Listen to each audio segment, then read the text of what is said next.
आखिर अपना होता है। नमस्कार दोस्तों, मैं दीपक मोरे आप सभी का hash middle class lives matter के 13वें वीडियो में स्वागत करता हूं। दोस्तों, मिडिल क्लास लोग शिक्षा और आरोग्य के बाद अपनी सारी जमा पूंजी अगर किसी चीज में इन्वेस्ट करता है तो वो है घर। घर अपना हो तो हर कोई सुकून से रहता है। मुंबई, दिल्ली, कलकत्ता जैसे बड़े शहरों में सरकारी और प्राइवेट गृह निर्माण प्रकल्प होते हैं, जिसमें सरकारी गृह निर्माण कंपनियां ज्यादातर मिडिल क्लास और लोअर मिडिल क्लास लोगों के लिए गृह निर्माण प्रकल्प बनाती है, जिससे मिडिल क्लास अपने सपने को कम से कम पैसों में साकार करता था।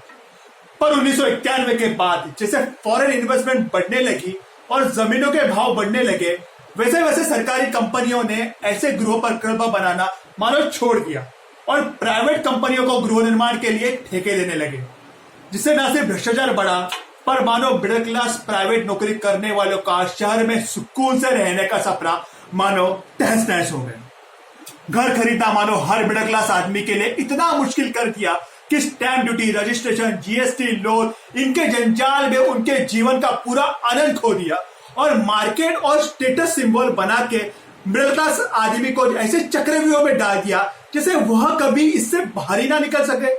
पारिवारिक समस्याएं जैसे शादी करनी हो तो घर बड़ा होना चाहिए, ऐसे चीजें फिल्मों में और बहुत सारे सुप्रीम कोर्ट, हाई कोर्ट और फैमिली कोर्ट के जजमेंट में मानो स्टेटस सिंबल जैसी नेसेसिटी बन गई। इसके वजह से बहुत सारी पारिवारिक समस्याएं आज शहरों में रहने वाले हर मिडिल क्लास आदमी सहन कर रहा है। हर मिडिल क्लास आदमी मानो लोन के तले कुचला चुका दिखाई देता है। सरकारी कंपनियां जो गृह निर्माण प्रकल्प बनाती है उसमें उस एरिया के जमीन के भाव के हिसाब से घरों के दाम रखती है, जिससे अपने आप बड़े शहरों में घरों के दाम बढ़ते हैं और सामान्य मिडिल क्लास आदमी चाल, झोपड़पट्टी, स्लम जैसे जगहों में रहना पसंद करता है। यही सरकार चाहती है कि जितना उन्हें कुचला जाए उतना कुचले, ताकि शर्म के मारे हमारी औकात नहीं, ऐसा जब मिडिल क्लास आदमी समझे तब सरकार को कोई सवाल ना पूछे और आदमी अपने औकात में रहे। संविधान में समानता होने के बावजूद भी सरकारें मिडिल क्लास लोगों को शहरों में घर नहीं दे सकती, तो यह सरकार ने आपसे किया धोखा है और उसके लिए मिडिल क्लास लोगों ने एक होकर आवाज उठाना आज के वास्तविक जीवन में बहुत महत्वपूर्ण है।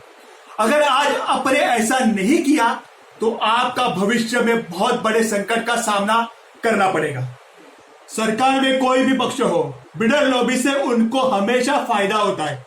भ्रष्टाचार की नींव यहीं से शुरू हुई, तो अपने फायदे के लिए कोई सरकारी राजकीय पक्ष और सरकारी अधिकारी आपके और हमारे बारे में क्यों सोचे?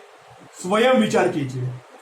सरकार ने हर मिडिल क्लास के लिए विशिष्ट भूखंड शहरों में आरक्षित करके उनके लिए गृह निर्माण स्वयं करे, न कोई प्राइवेट बिल्डर या कंपनी का सहकार्य ले।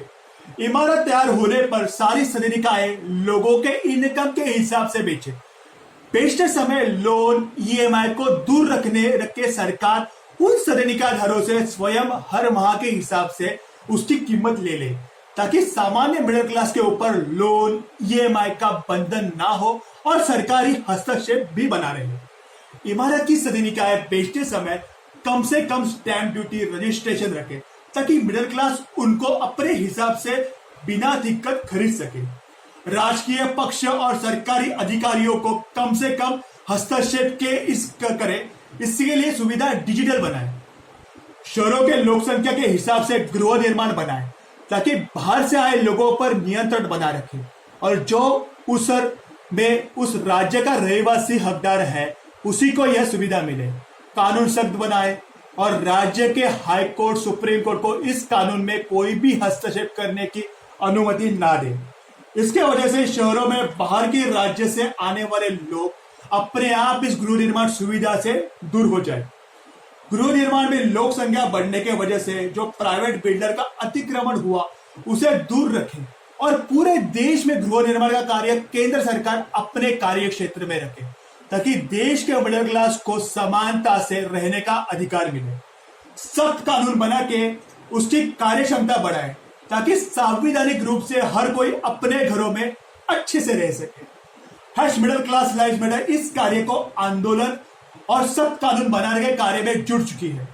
आपका सहकार्य अनिवार्य है। यह बात और लड़ाई बहुत बड़ी है, पर मुश्किल नहीं, क्योंकि अपना घर आखिर अपना होता है। जय हिंद।